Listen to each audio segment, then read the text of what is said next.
विकसित महाराष्ट्र वजा 2047च्या व्हिजन डॉक्युमेंटला मान्यता.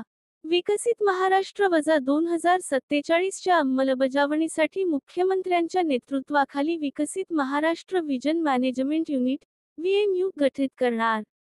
राज्यातील नागरिकांकडून मते व प्रतिसाद मागवून, त्यांचे एआय आधारित विश्लेषण करून डॉक्युमेंट तयार. राज्य व जिल्हा पातळीवरील 16 संकल्पना निश्चित. प्रगतिशील, शाश्वत, सर्वसमावेशक आणि सुशासन या अंतर्गत 100 उपक्रम निश्चित. महापालिका, नगरपरिषदा, नगरपंचायती व औद्योगिक नगरींसाठी सार्वत्रिक किंवा पोटनिवडणुकीत राखीव जागांवर निवडून येणाऱ्या उमेदवारांना जात वैधता प्रमाणपत्र सादर करण्यासाठी 6 महिन्यांची मुदत. त्यासाठी मुंबई महानगरपालिका अधिनियम 1888, महाराष्ट्र महानगरपालिका अधिनियम 1949 आणि महाराष्ट्र नगरपरिषदा, नगरपंचायती आणि औद्योगिक नगरी अधिनियम 1965 मध्ये सुधारणा करण्यास मंजुरी.